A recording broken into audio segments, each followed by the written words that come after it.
श्री राम जी का विवाह और राज्याभिषेक दोनों ही शुभ मुहूर्त देखकर शास्त्रों के अनुसार विधि पूर्वक संपन्न किए गए थे।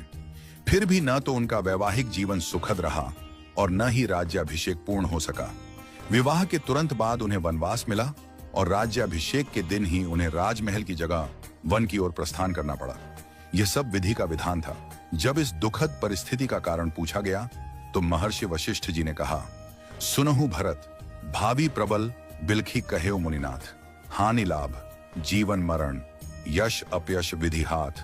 हे भरत, भावी बहुत बलवान होता है, हानि लाभ जीवन मरण यश अपयश सभी विधाता के हाथ में है।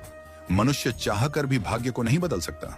श्री राम जो धर्म के मूर्तिमान स्वरूप हैं, जिनके जीवन का प्रत्येक क्षण मर्यादा और सत्य की मिसाल है, वे भी अपने भाग्य को नहीं टाल सके। उन्हें वनवास मिला, पत्नी सीता को खोना पड़ा और अंत में उन्होंने स्वयं सरयू में जल समाधि लेकर अपनी लीला का समापन किया। श्री कृष्ण, जिन्हें योगेश्वर कहा गया, जिन्होंने गीता में कर्म, ज्ञान और भक्ति का मार्ग बताया, वे भी अपने कुल के विनाश को नहीं रोक सके। उनके यादव वंश में आपसी कलह से एक दूसरे का संहार हुआ। महादेव शिव, जो महामृत्युंजय के अधिष्ठाता हैं, वे भी अपनी प्रिया सती की मृत्यु को नहीं रोक सके। त्रिकालदर्शी होकर भी वे विधि के विधान को नहीं बदल सके।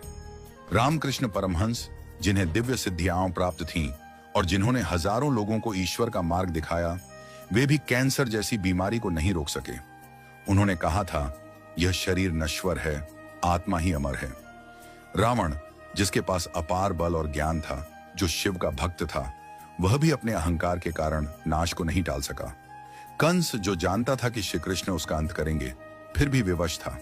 इन सभी घटनाओं से यही सिद्ध होता है कि मनुष्य अपने जन्म के साथ ही जीवन और मरण, यश और अपयश, लाभ और हानि, स्वास्थ्य और रोग, शरीर का स्वरूप, परिवार, समाज, देश और स्थान, इन सब का निर्धारण करके आता है। मनुष्य को यह भ्रम होता है कि वह सब कुछ नियंत्रित कर रहा है, लेकिन वास्तव में सब कुछ ईश्वर के संकेत से ही चलता है। इसीलिए साधक को चाहिए कि वह मन, वचन और कर्म से सहज, सरल और सदाचारी बना रहे, सदैव प्रभु का स्मरण करता रहे और अपने कर्तव्यों को श्रद्धा और निष्ठा से निभाए। मुहूर्त न जन्म के लिए तय होता है, न मृत्यु के लिए। जब जन्म और मृत्यु ही निश्चित नहीं होते, तो बाकी सब कुछ क्षणिक और अस्थायी है। केवल प्रभु का नाम ही शाश्वत सत्य है। इसलिए सदैव ईश्वरमय रहो और आत्मा को परमात्मा के निर्देशों में लीन कर दो। यही सच्चा जीवन है। नियति को स्वीकार करना और प्रभु में समर्पित रहना। हमेशा अपना कर्म करो और बाकी सब कुछ प्रभु के ऊपर छोड़ दो। वही सब करने वाले हैं हम और